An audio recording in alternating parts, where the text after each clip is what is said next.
Say hello to the 2025 Chevrolet Corvette ZR1, the new absolute top pinnacle of the Corvette lineup. And this thing is going to be utterly insane. It takes the Z06 to the absolute next level. I thought this thing would maybe have 800 something horsepower, maybe 900 horsepower. No. The C8 ZR1 has an LT7, a 5.5 liter twin turbo flat plane crank V8 that makes 1,064 horsepower and 828 pound-feet of torque. That's over 1,000 horsepower from a factory Corvette. Twin turbo, not supercharged, not hybrid. This thing is utterly insane. Not what I expected at all. And it's still flat plane crank revving to 8,000 RPM, so just a little bit lower than the naturally aspirated flat plane crank Z06. The ZR1 is going to be just ballistically quick. This one right here is a coupe with the more aggressive track attack package. So you see a massive rear wing, and we got to check out the front with the cooling and the aero elements, the carbon fiber wheels. Let's grab the camera, get up close, check out this 2025 C8 ZR1. We'll be hearing from some of the engineers. Taj is going to tell us a bit about the ZR1, and we'll get up close with a cutaway and just check out what's new for the C8 ZR1.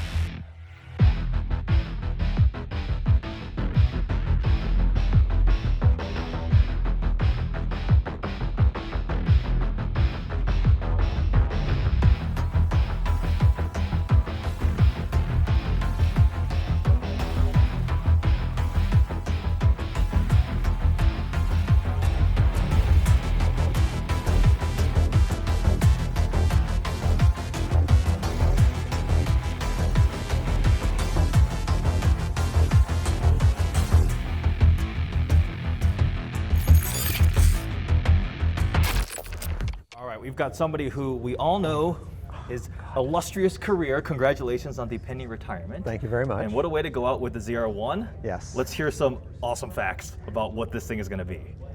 Well, we already covered the horsepower. Yes. 1,064, 828 foot-pounds of torque across a very wide spectrum, so the car is crazy fast, and it's crazy fast at all speeds. What was that number you said for the acceleration? People don't do this test, but in our imaginations, somebody may, we don't recommend it, but somebody may find an open stretch of road and say, I've never gone 200 miles an hour. I wonder if this thing could do 100 miles an hour in this little stretch of space. So we did a little performance calculation. Now, all the performance specs aren't done, but approximately, if you decided you're on a road going 80 miles an hour and you decide to want to touch 200 and then get back to 80, you could actually do that in this car in about 25 seconds. Holy crap, so in the middle of nowhere, the desert, Nevada, outside of Vegas, you can do, that's insane. I'm not recommending it, but I'm just saying it's theoretically possible. Hypothetically. It just gives you a sense of how much power this thing has. That is immense. That is a massive amount over the Z06. Can we get up close to this cutout? Certainly. What are some cool things to highlight? Well, the biggest thing you notice in the front of the car is the complete change in the way we're doing our cooling. You still have the outboard coolers. On the Z06 and E-Ray, you have a small center cooler, but for this car, we've had to sacrifice the front trunk. But you can see we have absolutely enormous heat exchangers in here. And just like the race car, you've got the big heat exchangers right on center line. The air goes through those, up and over the top of the car, which actually helps power the big rear wing. This gives us really great downforce, right? You're taking air that might otherwise end up under the hood, under the car, instead shooting it up over the top, which helps with downforce and great cooling up here. And that's why the race cars use it, exact same reason. So it's like a S-duct on a Ferrari pista of sorts, right? Yes. It's channeling the air over the top. S-shaped, yep, all Very goes cool. up over the top. And you can see all the usual array of dive planes and front splitter and so forth. So that front aero package, is that the same as the Z07 pack car? The dive planes, or is it bigger surface area? That's the same. Same, okay, That's same. the Z06. Gotcha. So coming down the side of the car, you know, from a distance, again, the side gesture, the quarter opening looks familiar. It is. You can see it's all rendered in carbon fiber on the leading surfaces. And the trick part of it is we wanted extra brake cooling. And so if you look at the back of this piece here, it has a functional duct. And it's one of the best places we found to take air in off the side. And that actually loops up over the top and helps cool the brakes. And then you'll see this duct, this is actually in the hatch. So it's not on the body, it's actually in the hatch. that feeds air directly into the engine intake. So on coupes, we couldn't do this on the convertible because the top is there, but on coupes, just a little extra performance, the engine gets to breathe cooler air than it would from this point, because you got hot air coming out of the engine compartment, running down the side of the car. So some warm air does come in here. On our other models, we split that 2/3, 1/3, so the bottom 2/3 goes into engine compartment cooling, the top third goes into engine intake. So for this car, we put an intake on the top. This is where we found the coolest air available, and so that feeds right into the engine. So the engine's breathing nice and cool air. On the back, we see the biggest wing we have ever done. And That I can is tell you, massive. it is extremely powerful. It's got a great aero profile shape. You can see this. Oh, yeah. Beautiful, just exactly as you would expect an inverted wing to look like. It's optimized so it generates relatively little drag, but lots and lots of downforce. I've held this wing up in the air in just a stiff breeze, and it's hard to control. It's like flying out of your hands. It's just so powerful. And you can see it's cantilevered off the back of the car, so all the downforce actually is way behind the rear tires, which amplifies its power. We found that we have to be able to manage the build variation and very tightly, because it is such a powerful wing. Just a tiny fraction of a degree angle, you can feel it from the driver's seat. Makes you feel unsettled? Not unsettled, but you can either get oversteer or understeer, depending on how the wing is positioned. So we just have to control that in the manufacturing process very closely, and we've done a lot of work. In fact, we have pieces over here to show you how we shim it in very small increments to get the optimal balance. The end plates are utterly massive on this wing. Like the surface area, this is literally a dining table sized wing. Well, dining table, I don't know. We don't know if customers will use it that way. Even this is really cool. Yeah, that's kind of a gesture. I'm not sure that has a lot of function. You really want to cap the end plates to keep air. You think about it, you've got air coming over the top, and it has a longer path to go off the bottom, and there's a tendency for that air to want to fall off the end. That's why you see all these wings have end caps. That's to keep the air flowing 4F on the functional surface, which is the underside of the wing. Center exit quad exhaust still? Yep, a la Z06. Yep. And you'll hear this car, you know, you're not getting to drive it today, but it's still got the characteristic flat plane crank sound. You've got turbos in the exhaust, so it's a little bit muffled, but we worked really hard to make that very visceral and apparent and minimize turbo lag, so it has a lot of a Z06 feel. It also has the kind of rush of a jet engine, and that's because the turbos are spinning so fast, like over the speed of sound. The tips of the turbos are almost twice the speed of sound, and it's pumping so much air through there, it sounds a little bit like a jet engine at speed. So when you really get on it, you hear the flat plane crank sound, and then eventually you hear this rushing roar of so much air being pumped through the engine. I think we have a quote over there that the flow through the turbos could empty a Olympic-sized swimming pool in 4 minutes. That's insane. That's airflow. That's how much airflow is coming out the back. In fact, there's so much airflow, it actually provides propulsion. What? Yes, 37 pounds of force at full throttle. That is hilarious. That is not a spec I expected to hear. No, and you can see, when you see in this is I think the first car we've had on the track where you can see the flames coming out of the exhaust during the day. Usually you only see them at night. That's with obviously cats and full emissions compliance, everything. You can still shoot flames. Of course, yep. That is amazing. Was there ever consideration of cross-plane crank? Because I know flat plane crank can have some challenges with vibrations, especially once you put boost into it. Yeah, well, flat plane is the desired solution, especially the way we've architected this engine. We've got separate banks, left and right banks handled essentially separately. There's a lot of reasons for that in a turbo motor, but that's the most optimal, that's the most power dense, and so we kept the flat plane crank. Crossplane would have made it a little bit smoother, but honestly, this is an 8,000 RPM motor rather than an 8,600 RPM motor, and it's exponential how much the vibration moves with speed. So actually, it's more than you would think, reduction in vibration, just knocking 600 RPM off the red line. So it's not a linear change. It's not a linear change. Okay, gotcha. Yep. What's your favorite aspect of the new ZR1 as you send off your Corvette career with this? It's just overwhelming. It's mind-boggling. I've been in some fast cars, including some of the latest EVs, very high-performance EVs, and people are saying, oh, well, EVs are now the fastest in a straight line. This is a pretty good challenger for them. Oh, that's high. And so what color are you getting yours in? I don't know. Oh, yeah. The correct answer is one of each. You know, you have one for the convertible, one People for always put me on the spot, and Yeah. I can never decide. You'd think I had 30 years on Corvette to think about what color I would like. I'd pick one. It's hard, though. Wow, this is amazing. Thank you so much, Daj. I Thank cannot you. wait to experience the C8 ZR1. All right, so now we've got Dustin. What's your title? Assistant Chief Engineer in charge of the Gemini engine family. Okay. So What is this thing? What am I looking at? So to start off, when we were talking about small block Gemini, you know, starting with the LT6 that we know and love and the Z06, this is the other half of the twin for the Gemini twins. I see. We did not engineer an LT6, then a 7. From the beginning, the architecture was planned to be the naturally aspirated king of the LT6, and then just the massive power and torque of a boosted application with the LT7. So it is not an LT6 with turbos on it. And we can go through some of the differences. Everything that should have changed to be optimized was. Okay. Nothing was off the table to what to change. I don't know if you want to go through kind of what is Let's do similar it, in there. yes. The engine family is what it is as family. It shares the same 5.5 liter flat plane crank between the LT6 and 7. The block structure is the same as it was engineered around the LT7 loads. There's actually a bunch of features in the block that have been there since day one on the LT6 for turbocharging.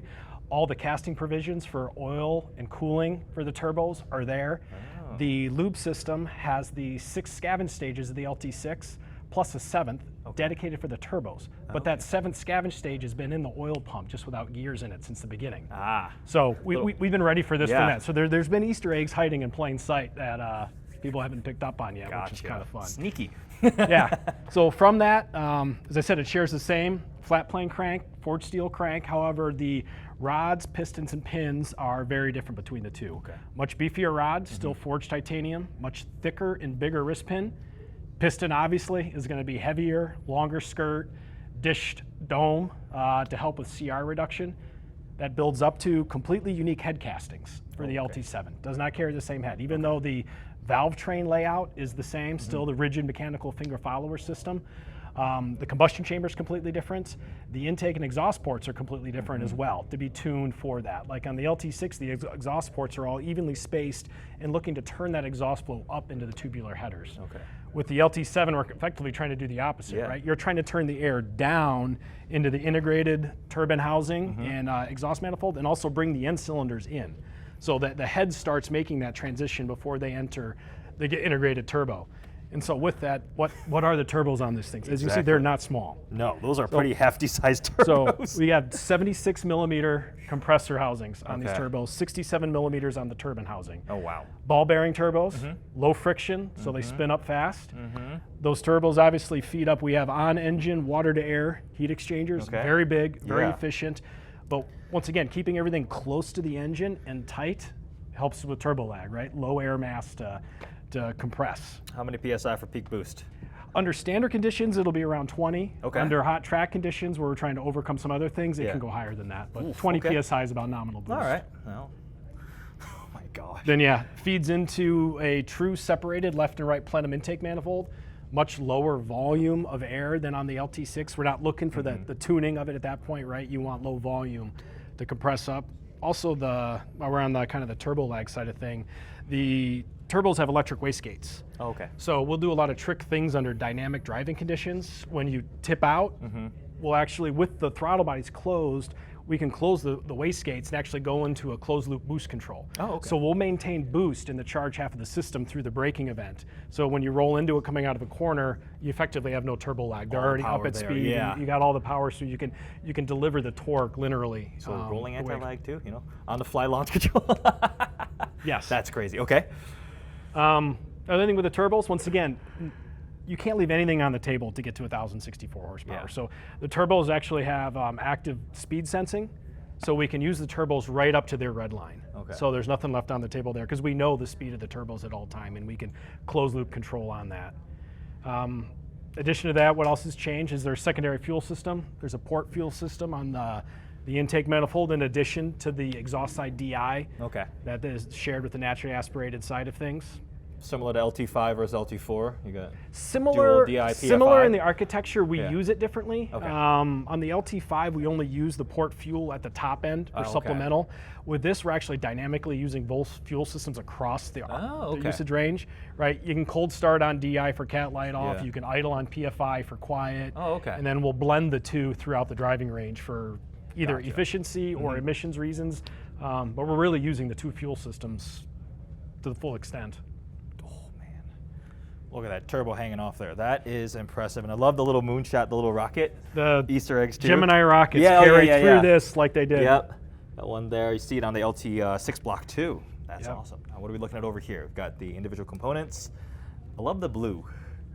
Yeah, that was That's the nice. edge blue kind of Yeah. carrying with the tradition of the ZR1, right? It always has that blue, and it's carried through the same thing on the new blue wheel Oh yeah, we'll check that out in a moment. as well there. But on the engine, like the LT6, once again, even though the head is unique casting, much bigger combustion chamber, I don't think it touched on that. So the combustion chamber, in combination with the piston, we've dropped CR from 12.5 to 9.8 to 1. Oh, okay. So once again, enabling the boost, right? You can't run that high as CR. Still like the LT6, full CNC machining on the combustion chambers. 100% of the intake port is CNC. The exhaust throat is CNC'd as well. So the heads are really jewelry Yeah, at this man, point. that is beautiful. And all still done at Bowling Green. Correct. All these still be hand built, same line with the LT6s. That's awesome. And as I talked about before, I have an LT6 set next to an LT7, so Oh yeah, that's substantially much wider. bigger end on the big end of the rod. Pin is bigger and thicker. Once again, the piston is much beefier as well with a much lower CR topology on the top of it. But still forged titanium, Yep. forged aluminum on the pistons. I'm a little bit in shock at 1,000 horsepower right now still. That's what a Bugatti Veyron made like a decade and a half ago. What? Yeah. All right, we got ourselves the same. Is it exact same flat plane crank? I say it's 99% the Oh, same. okay. It's the same forging. There's one additional machining pass Okay. on the counterweight to clear the longer skirt on the piston. Gotcha. And a different balance because of the reciprocating changes. But other than that, it's exactly the same crank as in the LT6. Good job making what sounds like an utterly insane power plant engine for this thing. Awesome, thank you so much. No, thank you. Let's take an up-close look at this C8 ZR1 finished in competition yellow, the deeper yellow metallic flake. I like this quite a lot. Like, I could legitimately see myself ordering one in this color, replacing Rapid Blue. Up front, we have the canards, the dive planes in carbon fiber, just like on the Z06. We have carbon fiber wheels, yellow brake calipers, the carbon ceramic brakes. This thing has been properly engineered and tested to handle the weight, the extreme stresses that a proper track supercar has to go through. And up front, take a look at this hood. It is just crazy. So we have this carbon fiber like piece up here, and airflow will come in down through here, just like on a Z06 and the race car in the middle, flow through both for cooling and aerodynamics. So the airflow will come up like an S duct and go up over the roof, hitting that absolutely massive rear wing. So I said that the regular ZR1 outside, I mean, without the big wing, looks really similar to a Z06 and E-Ray if it just went by really quickly, right? If you have the big wing out back, there is absolutely no mistaking that this is a ZR1. Just look at this thing. It makes my Z06 with the Z07 pack wing look tiny. The surface area is huge, it arcs up like that. The side boomerangs are all carbon fiber here, and you see that's for the brake cooling down there. This is for the engine to breathe. It's actually in the engine hatchback here. Let's go ahead and pop it, I'm assuming. Buttons right there. Yep, you gotta reach up over this wing. It's actually a little bit difficult there, so loading groceries in your rear trunk might be a little bit challenging, but wow, that blue, like powder coating look finish looks so cool. Still being built in Bowling Green, got some carbon appearance around. You still have a rear trunk. Like, you can still put the roof in here. You can see latches in because this one is a coupe. Hardtop convertible obviously folds away. You can fit your golf clubs in here. But again, like the regular C8 and my Z06, this gets a little hot because of the engine compartment, so don't put ice cream back there. Anyways, there is the hatch open up. Go ahead and close that. It's soft close. Man, I have to go on my tiptoes to reach up over that wing. That's crazy. Quad exhaust tip in the middle. So like a lot of stuff is still Z06 appearance wise. It looks very, very similar. Back here, beyond that gigantic wing, it does look like a C8 Z06. We have Cup 2R tires here on the ZTK. They're 345s out back. This one's got the carbon fiber wheels. There is the other forged wheels outside of the ZR1 badge there on the side. And on the front, it's 275 Cup 2Rs race track slicks. This thing is just going to be such an insane car. Go ahead, open it up inside. I'm gonna go and pop, I should know where this is, I own this car. We're gonna pop the front trunk, or which is not a front trunk anymore. You don't have it. This is a pre-production vehicle, so the trim and stuff is not finished yet, but yeah, that's not something you're gonna put anything in. You see the radiator down there, heat exchanger for keeping things cool. And look at that. Oh my gosh, you can see right through that honeycomb mesh, pure functionality, aerodynamics, performance, cooling. That's what this car is about. Wow, wow, wow. When they announced the power numbers, I was actually just speechless. On the inside, this looks and feels fairly similar to the regular Z06. We got the competition seats here, so they're very aggressively bolstered. The yellow seat belts, ZR1 here on the door sill, and ZR1 on the steering wheel. Same squarish steering wheel. The yellow accenting here on this one. Carbon fiber paddle shifters. You can option the interior carbon pack. Obviously, it's going to say ZR1 back there, wireless phone charger, the darkened Bose speaker grille. So inside, I mean, it seems like they're all going to be relatively the same, whether it's a Z06, an E-Ray, or a ZR1. And it's nice. I like my interior quite a lot on my 3LZ Z06. It's got the nice tech features, the heated cooled seats, the heated steering wheel, the cameras, front lift and everything. It's got some nice materials, a mix of Alcantara and leather and carbon fiber. So no complaints there whatsoever. We have no idea the price point though. That's going to be the big question. How much will the ZR1 cost? Oh, here's another distinguishing thing. The split window back here. Look at that design element. That's body painted instead of all glass over the entire rear hatch, more carbon fiber there, the accent. So that is another very distinctive design change for the ZR1. That's actually really, really cool. Looks really aggressive, almost like a tail coming down there with these vents. And then that's the camera for the rear view mirror. I am waiting, or the rear, yeah, I'm waiting to see how much this wing affects the visibility, because it is utterly gigantic, and it's also that swept area as it angles upward. This thing is just absolutely insane. So this one here is the ZTK, like the track package coupe here. There was the convertible one, the purple one with the tan interior without the big wing and everything. That's a little more subtle. You see a black one outside. We see the cutaway here. What color would you option the ZR1? Would you order one? Would you take this? Would you take a McLaren, a Lamborghini, Ferrari? This is definitely going to demolish some cars that are multiple times the price point, just like the Z06 did. The Z06 or the Z07 package was as fast around the track as cars 2 to 3 times the price. We're talking Porsche GT cars, Lamborghinis, McLarens, and so forth. And this is such a big step up that I did not think they would be doing it. Because usually automakers kind of like incrementally go up. Look at McLaren, right? You go from a 720S to a 765 LT. They're not going from a 720S to a 1000 LT. That's not what they do, but Chevrolet did it. They said the unthinkable, and I did not think that this was going to be what the ZR1 is gonna be like. Just look at the shadow of that rear wing. That is crazy. The silhouette of this thing is gonna be just absolutely wild. All right, no official pricing has been released at the moment. It obviously is going to be quite a bit more expensive than the Z06, which mine was optioned up to $150,000. Like a nice Z06 is between like $130 to maybe $170 if you have a hardtop convertible and a bunch of other options on the carbon wheels and so forth. I would not be surprised if this is into the 200,000 plus range. And I mean, even if it was higher, it would make sense. That's 1,000 horsepower. And no final acceleration numbers yet, 0 to 60 quarter mile times. We'll be getting those, lap times and so forth. But I imagine this is gonna just be blistering, like ballistically fast. I can't even make words anymore. So I cannot wait to get in a ZR1 at some point. Yeah, this was the first look at the new C8 ZR1. I hope you enjoyed learning about it, hearing about it, checking them out up close. Stay tuned for much more C8 Corvette content. Thanks for watching.